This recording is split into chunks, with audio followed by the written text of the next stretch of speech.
सब देखने और सुनने वालों की खिदमत में मोहब्बत भरा सलाम नाज़रीन। आज इरफान अहमद खान साहब हमारे साथ है प्रोग्राम में।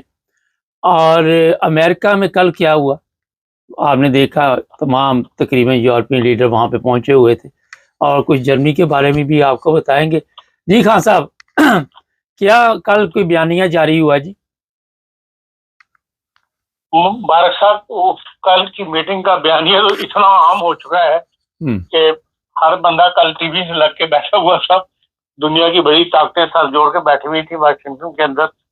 और आपको पता है ट्रम्प के साथ डील करना कोई इतना आसान काम नहीं है। वो तो हुक्म चलाने वाला बंदा है। तो इस लिहाज से यूरोपियंस जो है वो खुद गए हुए थे उसकी मदद के लिए जेलेंस्की की। तो बज़ाहिर तो उस मीटिंग के बाद कोई प्रोग्रेस नजर नहीं आती जी। या कोई कुछ हासिल किया हो वो बज़ाहिर नजर नहीं आता। लेकिन जहां 3 घंटे की मुलाकात में कुछ तो फैसले हुए, उस 3 घंटे की मुलाकात के बाद 40 मिनट तक रूस और अमेरिकन सदर के दरमियान टेलीफोनिक रब्ता रहा है, बातचीत हुई है। इसलिए हम ये तो नहीं कह सकते कि इस मीटिंग से जो हमें बज़ाहिर नजर आता है कि हाँ वाकई ऐसा ही हुआ हो। तो जो फैसले हुए हैं वो बहरहाल अभी तक मेरे नजदीक सीधा राज है, आम पब्लिक को नहीं बताए जा रहे। लेकिन कुछ ना कुछ फैसले हैं जो एंड पे उन्होंने एक राउंड टेबल की है जो लाइव नशर की गई है जी। उन पे जो कुछ चंद मिनट हर हेड ऑफ द स्टेट बोला है उससे लोग ज्यादा अंतरिया निगाह ज्यादा अंदाजे लगा रहे हैं। इसमें जर्मन और फ्रांस वो इस मीटिंग से मुतमईन नजर नहीं आते और दोनों ने जंगबंदी पर जोर दिया कि पहले जंगबंदी होनी चाहिए और उसके बाद जो है सुलहनामे के या जो भी फर्दर कार्रवाई होनी है अमन की वो कार्रवाई शुरू की जाए। लेकिन पहले एक दफा रूस का और यूक्रेन के दरमियान कोई ना कोई जंगबंदी जो वो होनी चाहिए। जबकि ट्रम्प साहब की ने एक चेंज लिया हुआ वो कोई इस जंगबंदी की इतनी वो चाहते हैं कि फौरी तौर पे बातचीत शुरू की जाए। एक सैफ अफरीदी जो है वो कहते हैं मैं तैयार कर रहा हूँ रूस सदर को कि वो यूक्रेन के सदर के साथ मुलाकात पर तैयार हो जाए और मैं भी उस मुलाकात में शामिल होऊंगा। जगह का फैसला बाद करेंगे और उसके बाद जंगबंदी वगैरह की बात की है वो की जाए। जबकि यूरोप ये चाहता है कि भाई ये और ये भी इनकी गुफ्तगू से बात सामने आई है कि यूक्रेन जो है रूस जो है वो यूक्रेन के 18% इलाके पर काबिज हो चुका है और जिसमें से वो डोनबास का इलाका जो है वो नहीं छोड़ना चाहता और यूक्रेन वो ये इलाका जो है रूस को देने की तैयार नहीं है किसी कीमत के ऊपर भी। तो इस किस्म के इख्तिलाफात बहरहाल मौजूद हैं और ये मुमकिन है कि भाई ये चाहते हैं ट्रम्प साहब के भाई पूरा यूरोपियन जो है वो इस बात पर हामी भरे कि भाई मैं जो अगली मुलाकात के अंदर करूं उसमें मैं यूरोप की भी नुमाइंदगी करूं जो बज़ाहिर नजर नहीं आता। यूरोपियन इस पर राजी नजर नहीं आते क्योंकि यूरोपियन अपनी बात में मानना चाहते हैं कि पहले वहां पर जंगबंदी हो, ऐलान हो, दोनों तरफ से फायरिंग रुक जाए और उसके बाद अमन की बातचीत जो है वो शुरू की जाए। और जबकि अमेरिकन सदर की राय है कि फौरी तौर पर जंगबंदी के बगैर ही जो है अमन की बातचीत जो शुरू की जाए। वो अपने कॉन्फिडेंस में है कि मैं हाँ अमन जो है वो बहाल कर दूंगा। ये ऊपर की बात है जो कहा गया है कि भाई हम सारे के सारे मिलकर चाहते अमन ही है, लेकिन कोई भी पीछे हटने के लिए अपने वायदात से तैयार नहीं है। इसलिए कल की मीटिंग को इसका रिजल्ट क्या निकलेगा ये नेक्स्ट मीटिंग से ही पता लगेगा। हाँ जो छोटी मोटी बातें हुई हैं कि हाँ बच्चों को रिहा करवाया जाएगा, ये जो पहले भी जो रिहा किए गए हैं रूस से बच्चे वापस यूक्रेन में माँ बाप से मिलवा दिए गए हैं वो कार्रवाई जारी रखेगी या जो जंगी कैदी बनाए गए हैं वो वापस कर दिए जाएंगे। इस किस्म के फैसले बाहर हुए हैं और रूस भी उनको पर एग्री कर गया है। तो ये एक प्रोग्रेस है छोटी मोटी, लेकिन असल मसला जो है वो अभी तक वहीं का वहां खड़ा हुआ है और यूरोपियंस और अमेरिका के अंदर 100% इत्तेफाक बजाय नजर नहीं आता जो नतीजा अखज किया जा रहा है कल की मीटिंग से। खान साहब एक यहाँ पे अहम सवाल है कि जब तक ऐसी मीटिंग नहीं होगी जिसमें सब इकट्ठे बैठेंगे, जिसमें रूसी सदर भी बैठे हैं और आमने सामने बातचीत, तो उस वक्त तक आप देखते कोई मसले का हल निकल सके। यूरोपियन, अमेरिकन सब बैठ के इस मसले का हल निकाले इकट्ठे। अब कोई कुछ कह रहा है, कोई कुछ कह रहा है, इस तरह मुश्किल नहीं हो रहा? देखिए, बात यह है मुबारक साहब, इस वक्त की जो सूरत हाल में ना, उसमें पुतिन सब क्रेडिट लेना चाहते हैं कि मैंने ये जंग बंद करवाई। वो पहली जंगों का भी मिसाल देते हैं। कल भी उन्होंने मिसाल दी उस टेबल पे जहाँ पे सब हेड ऑफ द स्टेट बैठे हुए थे कि मैंने फलानी जंग बंद कराई, मैंने फलानी जंग उठाई, और इसका भी वो क्रेडिट खुद लेना चाहते हैं कि मैंने ये इतनी बड़ी जंग ट्रम्प साहब, आपने पुतिन नाम लिया, ट्रम्प लेना चाहता है ना?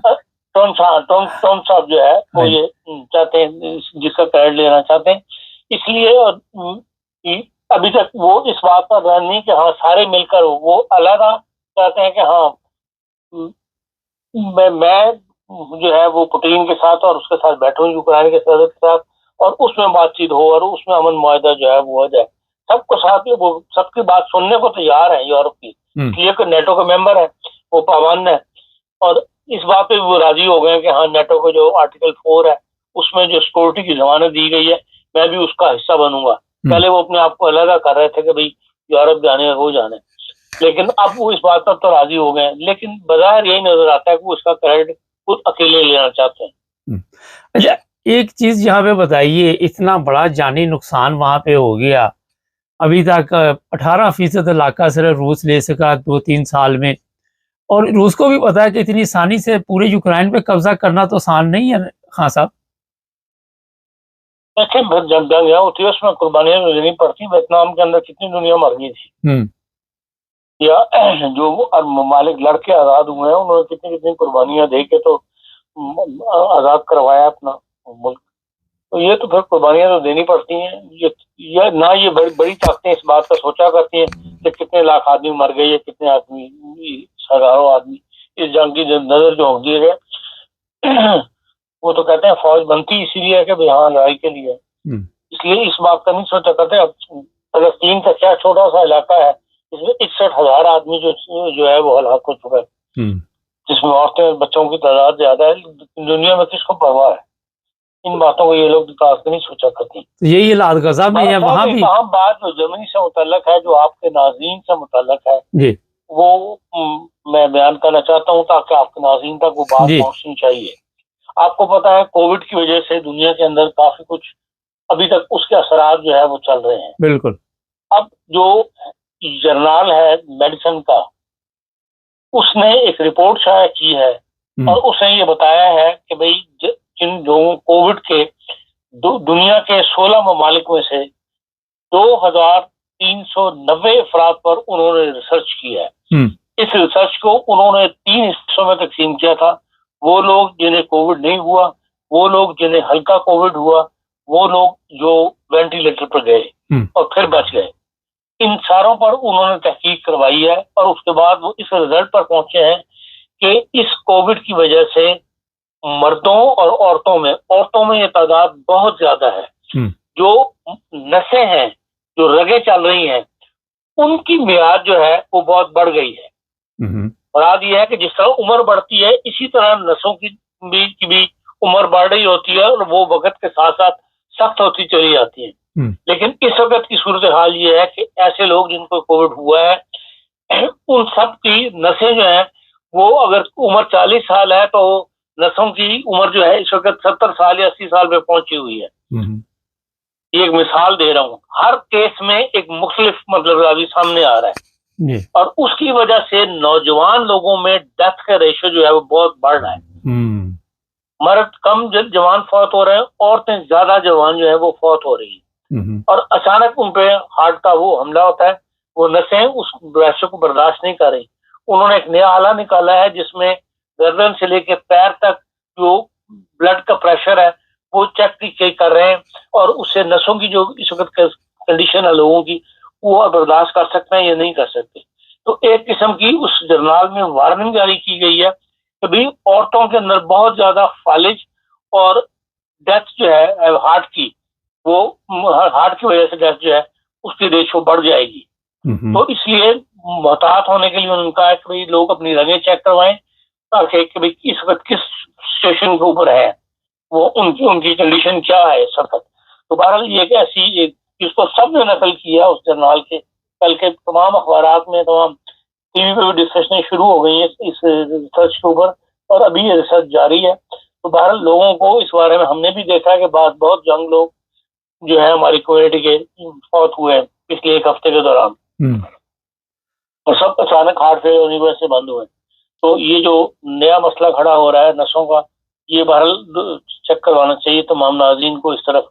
तो आपके भी, मैं भी वॉइस ऑफ जर्मनी पे एक स्पेशल प्रोग्राम इस सिलसिले में करने की कोशिश कर रहा हूँ डॉक्टरों के साथ, जो ये जरा तफसील के साथ लोगों को बताया जा सके।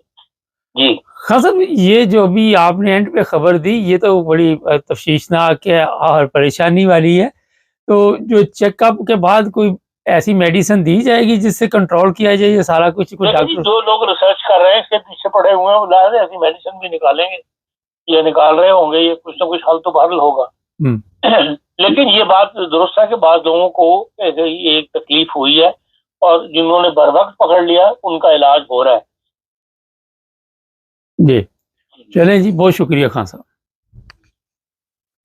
नाज़रीन, ये एक नया स्यापा पड़ गया, क्योंकि पिछले दिनों जब भी खान साहब को मैं फ़ोन करता था, खान साहब मैं जैसे कब्रिस्तान में हूँ और यहाँ भी यही हालात हैं, अब ये चेकअप तो करवाने पड़ेंगे लेकिन इंग्लैंड पता नहीं क्या सिस्टम है, जर्मनी में तो इस चीज़ को बड़ा सीरियस लेते हैं। इंग्लैंड में क्योंकि दुनिया बहुत है, लेते तो यहाँ भी सीरियस ही है, मगर रश बहुत ज़्यादा है। उसके बावजूद आपको ये इत्तला दे दी गई है, अपने तौर पे पूरी कोशिश करें, चैनल को सब्सक्राइब करें, जुड़े